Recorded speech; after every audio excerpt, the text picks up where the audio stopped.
Привет, друзья! С вами Галя Карн, и сегодняшнее видео на моем канале посвящено той части истории Барселоны, когда Барселона была захвачена Римской империей. Да-да, вы не ослышались. Барселона имеет богатейшую историю: взлеты, падения, упадок, развитие, захваты, войны.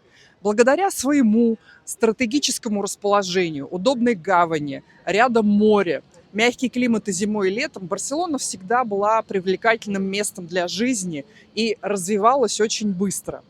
Римская империя правила в Барселоне, когда вот Барселона была захвачена ею с третьего тысячелетия до нашей эры и до самого ее падения, 5 век нашей эры. Но упоминание о Барселоне первое в летописях происходит 5000 лет до нашей эры, когда здесь поселились племена древних иберов.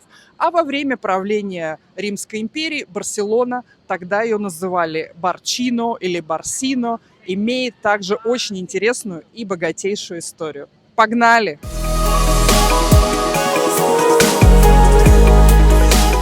И сейчас мы находимся в самом сердце тогдашнего римского поселения. Это готический квартал в настоящее время.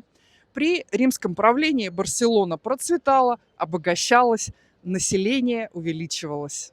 В Барселоне можно увидеть достаточно много остатков римских построек и сооружений. Например, крепостная стена, около которой я сейчас нахожусь, площадь Короля, римские термы в Барселонете, руины в парке Сьютадела, также храм Августа и старинный холм в центре готического квартала. Но наиболее полное собрание римских построек, остатков после раскопок можно посмотреть в музее Мухба. В древние времена Барселона находилась внутри крепостной стены. Сейчас это Борн, готический квартал и Раваль. И в данный момент я нахожусь около той части стены. Это самая первая стена, их было две раньше, да, это самая первая, и она наиболее хорошо сохранившаяся. Именно эта стена была построена примерно в 1 веке до нашей эры. Площадь Короля – наиболее полно сохранившийся памятник римской культуры.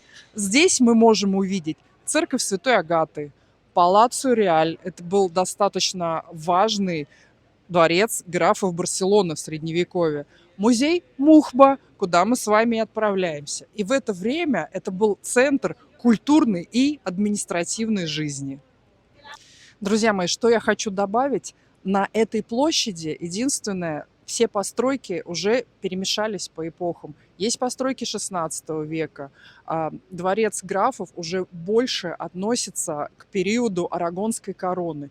Но под этой площадью в музее Мухба как раз находятся именно те самые остатки римского поселения. То есть на этой площади перемешались эпохи. Здесь есть и более современные постройки, старинные постройки, но большинство именно римских построек находится в музее.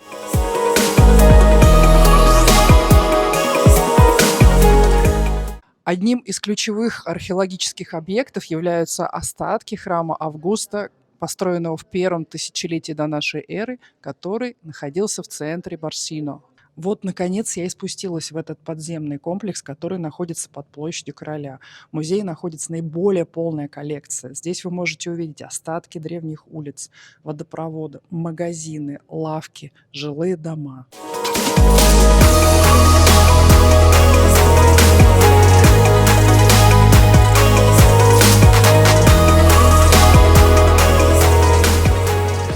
Если вы интересуетесь историей Римской империи, очень рекомендую посетить этот музей. Здесь вы найдете много ответов на свои вопросы.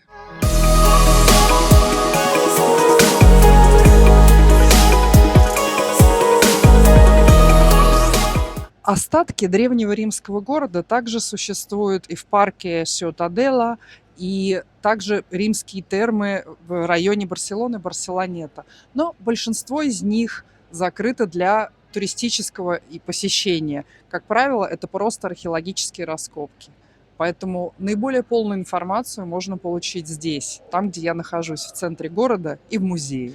Более детально познакомиться с историей Римской империи, с эпохой модернизма, с эпохой готики в Барселоне, познакомиться с местными скульпторами, архитекторами и художниками помогу вам я. Я провожу экскурсии по Барселоне, ее окрестностям, по музеям, по районам Барселоны. С вами Галя Карен. Подписывайтесь на мой канал, вы будете узнавать новую информацию. Ставьте комментарии, как вам понравилось это короткое видео.